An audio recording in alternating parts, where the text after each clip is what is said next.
കേരളത്തിൽ അതിവേഗ റെയിൽ പദ്ധതിയായ റാപ്പിഡ് റെയിലിന്റെ സാധ്യത തുറന്ന് കേന്ദ്രം. കേരളം DPR സമർപ്പിച്ചാൽ സഹകരിക്കുമെന്ന് കേന്ദ്ര നഗരകാര്യമന്ത്രി മനോഹർ ലാൽ ഖട്ടർ വ്യക്തമാക്കി. പദ്ധതി മുഖ്യമന്ത്രി പിണറായി വിജയന്റെ ശ്രദ്ധയിൽപ്പെടുത്തിയതായും കേന്ദ്രമന്ത്രി വ്യക്തമാക്കി. कोची के अंदर 3 प्रोजेक्ट हैं, Kochi metro phase 1, Kochi metro phase 1A, phase 2 and 1B also.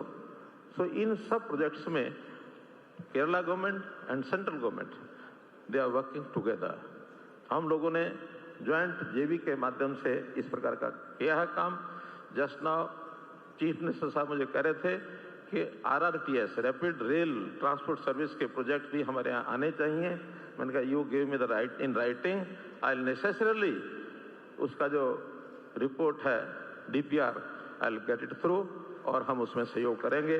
RRTS का प्रोजेक्ट जैसा भी आप हमको देंगे will go through it.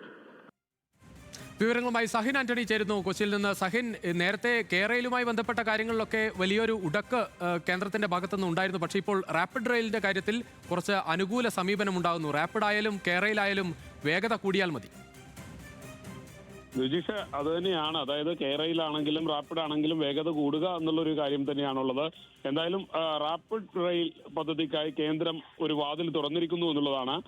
Keralam DPR സമർപ്പിച്ചാൽ സഹകരിക്കുമെന്നാണ് കേന്ദ്ര നഗരകാര്യമന്ത്രി മനോഹർ ലാൽ ഖട്ടാർ അറിയിച്ചിരിക്കുന്നത്. പദ്ധതി മുഖ്യമന്ത്രിയുടെ ശ്രദ്ധയിൽപ്പെടുത്തിയതായും അദ്ദേഹം പറഞ്ഞു വയ്ക്കുന്നുണ്ട്.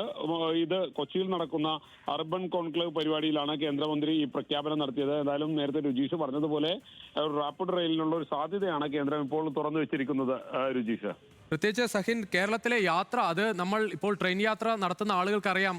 സാധാരണ ഇതിൽ വൈകുന്നേരങ്ങളിൽ ഒരു ട്രെയിൻ യാത്ര നടത്തണമെങ്കിൽ ദിവസങ്ങൾക്ക് മുൻപ് ബുക്ക് ചെയ്താലല്ലാതെ ടിക്കറ്റ് കിട്ടാത്തൊരവസ്ഥയാണ്.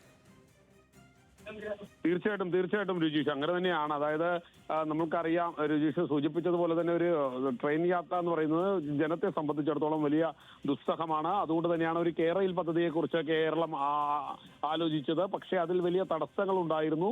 പിന്നീട് കേന്ദ്രം പോലും അതിൽ ഒരു അനുകൂല സമീപനം സ്വീകരിക്കുമെന്നൊക്കെ നമ്മൾ പ്രതീക്ഷിച്ചിരുന്നെങ്കിലും പിന്നീട് അങ്ങനെ ഉണ്ടായില്ല. ഇതിനിടയിലാണ് ഇപ്പോൾ ഒരു റാപ്പിഡ് റെയിലിനെ കുറിച്ച് സംസാരിക്കുന്നത്. റാപ്പിഡ് റെയിൽ കേരളത്തിൽ ഒരുപക്ഷെ കേരളത്തിന്റെ മുഖച്ഛായ തന്നെ മാറ്റുന്നതിന് അത് ഗുണം ചെയ്യും എന്നുള്ളതാണ് കേന്ദ്രവും ഒപ്പം തന്നെ സംസ്ഥാനവും പ്രതീക്ഷിക്കുന്നത്. ഏതായാലും മുഖ്യമന്ത്രിയുടെ ശ്രദ്ധയിൽ ഈ പദ്ധതിയെക്കുറിച്ച് പെടുത്തിയതായി തന്നെയാണ് നഗര കാര്യമന്ത്രി അറിയിച്ചിരിക്കുന്നതും. എന്തായാലും ഞാൻ പറഞ്ഞതുപോലെ തന്നെ ഒരു വലിയ പദ്ധതി, അത് കേരളത്തിലേക്ക് അതിനുവേണ്ടിയുള്ള ഒരു വാതിൽ കേന്ദ്രം തുറന്നിരിക്കുന്നു എന്നുള്ളതാണ് മനസ്സിലാക്കേണ്ടത്. രുചീഷ്, ശരി സഹിൻ, എന്തായാലും കേരളത്തിൽ റാപ്പിഡ് റെയിൽ പദ്ധതിക്ക് അനുകൂലമായ ഒരു സമീപനം കേന്ദ്ര സർക്കാരിന്റെ ഭാഗത്തുനിന്ന് ഉണ്ടാവുകയാണ്. മുഖ്യമന്ത്രിയെ കാര്യങ്ങൾ ധരിപ്പിച്ചു എന്നാണ് കേന്ദ്രമന്ത്രിയും വ്യക്തമാക്കിയത്. വിവരങ്ങൾ നൽകിയായിരുന്നു സഹിൻ ആന്റണി.